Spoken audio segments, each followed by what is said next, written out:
The History of Poland, Episode 1. If you ask someone on the street about Polish history, you'd probably get some thoughts about World War II or maybe the Soviet Union. But sadly, many people, including myself, aren't really told much about Poland or its people when we're growing up and going through school.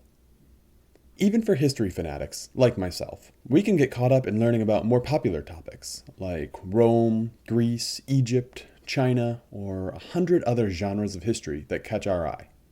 There's nothing wrong with that, but for me, it's meant that for a long time, I didn't really know about the depth and breadth of Polish history. Which raises the question, why should we care about the history of Poland?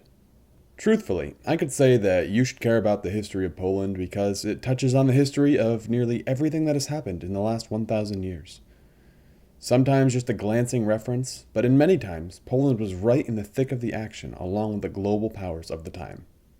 Or I could point out that knowing the history of a new group of people, if you don't already, is worth the time. For me, knowing history helps me better understand the present and reminds me that people are pretty much the same as they've always been.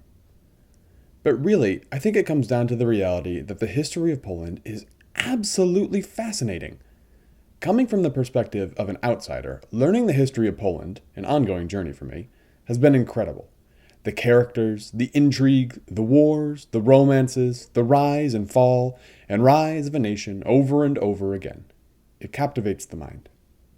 While I could go on and on about all of these reasons Polish history is worth knowing, I'll save us all the trouble and rewind the clock 900 years earlier and let a man speak about why he was recording Polish history. We don't know his name, but we call him Gallus Anonymous. It's not clear if Gallus was his name or if it was a word for a Frenchman or an Irishman, but nonetheless, he recorded a good deal of early Polish history for us in the 1100s.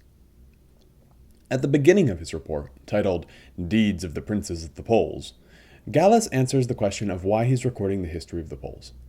He says, quote, "Many a king and many a duke throughout this wide world performs deeds of note beyond counting.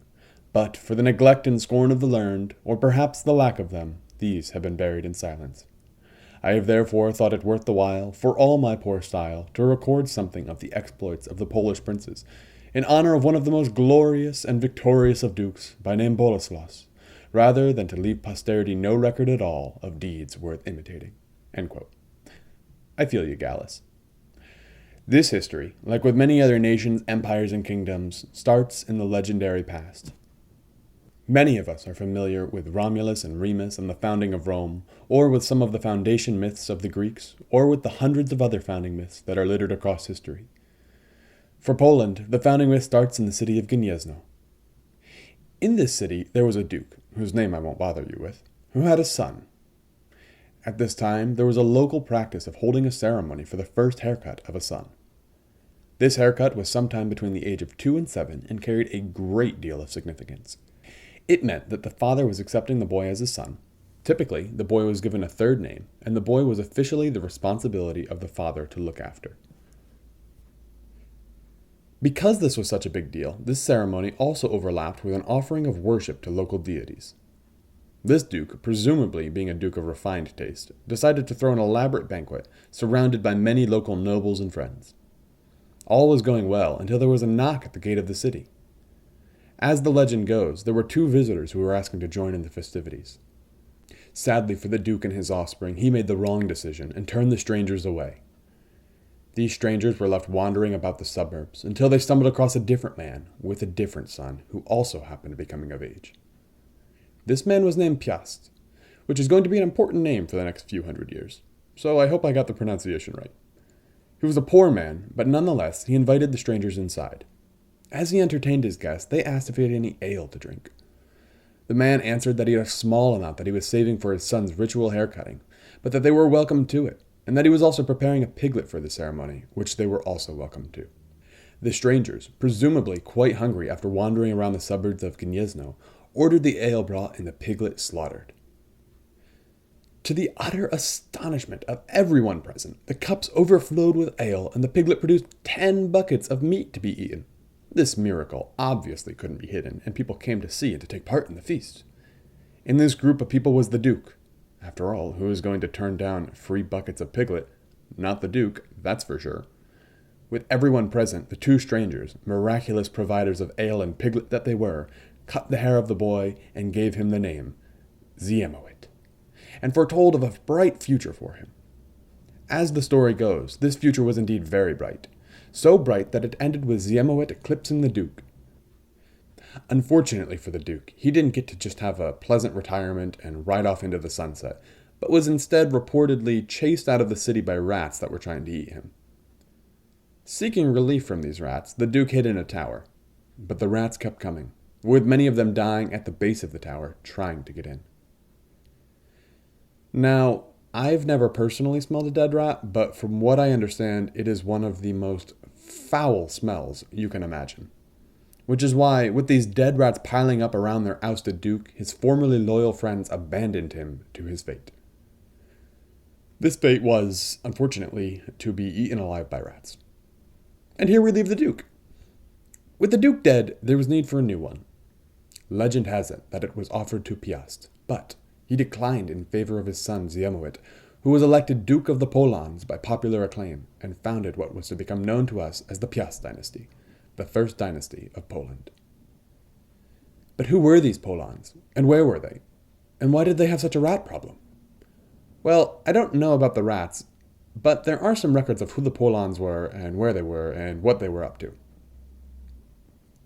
To start, let's orient our story by taking a look at a modern-day map of Poland. Ignoring all of the modern borders, since they're irrelevant to our story, look to the western third of the country for a city named Poznan. Near that city was the ancient city of Gniezno, where a man was eaten by rats and where Ziemowit was made duke. At the time of our story, sometime in the 10th century, this area was inhabited by Slavs. The Polans, also known to us as the Polanians or Polanes, though I'll be sticking with Polans, were just another tribe in an endless sea of regional Slavic tribes that stretched roughly from where modern-day Germany meets modern-day Poland, down south to the border of the Byzantine Empire in the Balkans, and all the way east across the wide expanse of modern-day Russia. To quote Gallus's description of the area, quote, "Starting from the north then, Poland is the northernmost part of Slavonia. It borders to the east on Russia, to the south on Hungary, towards the east on Moravia and Bohemia, and to the west on Denmark and Saxony. On the northern sea, our modern-day Baltic Sea, it has as neighbors three most savage nations of pagan barbarians, Silesia, Pomerania, and Prussia." End quote. While that description is from about 200 years from where we are in our story so far, in broad strokes it's accurate in giving us a picture of where everything is. Now that you've got that rough idea, forget everything I just said. That's because if you were to draw a map of the region, it wouldn't look at all like our maps do today. Instead of neatly drawn borders and clearly marked boundaries between different governments, it was more like overlapping areas of interest. Let's say in our example that you're the lord of two villages in Central Europe at the turn of the millennium. In one of your villages, you've sworn loyalty to a vassal of the Holy Roman Emperor. In the other, your overlord is a rival king. In addition, you've sworn fealty to the Pope in Rome on a religious level, complicating matters further. Then, in the background of all of this, you have an extended family that rules over their own towns, with overlords all their own. In a time of crisis, they may request that you ride to their aid. Now imagine, one night, you hear that a war has broken out. A messenger comes from the vassal of the Holy Roman Emperor, calling you to arms. Then, another messenger arrives from the rival king, asking for the same thing. Suddenly, a messenger arrives from the Pope's envoy, declaring that the entire war is illegal and that anyone that takes up arms will be excommunicated. Finally, to really confuse your evening, you get word that your family has decided to take this opportunity to strike out on their own and vie for independence from these rival rulers. So you have some choices. You can pick one of the rival sides, you can stick with the Pope, you can join your family, or you can do nothing at all. Multiply this by the hundreds of local lords, and you start to get an idea of how impossible it would be to draw a map of who is in charge of what piece of land. That's why when we say the Polans were the west to the Kievan Rus, it's true, but it lacks some clarity, since it's not like they had land plots all divvied up between the two powers. Instead, it was overlapping influence that generally centered in generally one area. Imagine a heat map. In the center is bright reddish-orange. Out towards the edges are cooler blues and purples. It's sort of like that. The closer you are to the center of power, the brighter your orange, and the more likely you are to join in with that power if war breaks out. The further away you are, the bluer you are, and the less likely to join in the fray. Now, that example isn't perfect, I'll admit that, but it does give you a picture of the loose sorted powers that were in the play at the time, especially compared to our modern ideas of a nation-state. So, we've got the Polans and this endless sea of Slavs to the east and Catholics to the west. That's pretty simple, right? Well, not really. The area around the Polans, which personally I'm looking forward to calling Poland as soon as it comes into existence, was very regionalized. You see, if you were in the Holy Roman Empire, there was a good chance that you had been a part of the Roman Empire back in the day. That meant that you had a history of a more rigid political and social structure, a history of trading over long distances, of centralizing around cities, of becoming homogenous over time, and of being exposed to different cultures and ways of doing things. In the same way, if you were a part of the Rus in Ukraine, you'd been heavily influenced by the Roman successor state, the Byzantine Empire, and had inherited a lot of those same characteristics. But the Polans and their neighbors were in this no-man's land without a history of Roman occupation or influence. This meant that they had developed their culture independent of the rest of Europe, and, unlike much of Europe, it dramatically differed from town to town. That meant different languages, dialects, religions, ways of worshipping, and systems of law. Each town had its own twist on local life, and each town had its own identity. A description of this kind of fragmentation comes to us from Ibrahim ibn Yaqub, a Moorish Jew who was traveling from Spain across Europe. As he went, he documented what he saw in the lands of the Slavs. While we don't have the full record, we do have some fragments. In Ibrahim's words, quote, "They comprise numerous tribes, each different from the other. In general, the Slavs are violent and inclined to aggression. If not for the disharmony amongst them, caused by the multiplication of factions and by their fragmentation into clans, no people could match their strength. They inhabit the richest limits of the land suitable for settlement and most plentiful in means of support. They are especially energetic in agriculture." End quote. Now, elsewhere in his report, he says some pretty fantastical things that are hard to take at face value, which raises the question of why should we listen to this guy? But seeing that Poland is going to fracture into factions very quickly after its creation, it's not too hard to believe that that fragmentation was the case even earlier. So, to recap, we've got the Polans and a sea of Slavs who all have their own languages and dialects, who worship in unique ways, bordered by more Slavs to the east, Catholics to the west, and Byzantines to the south. And these Polans have just evicted their duke and made Ziemowit the first ruler of the Piast dynasty. This podcast, though, isn't one where we just obsess over the intricacies of intertribal Slavic relations, although it will be some of that. But really, it's the story of how this small tribe in an ocean of small tribes manages to grow into a powerful kingdom, then collapses under its own weight, then blossoms again into one of the largest states in all of Europe, collapses again, and repeats the cycle over and over again.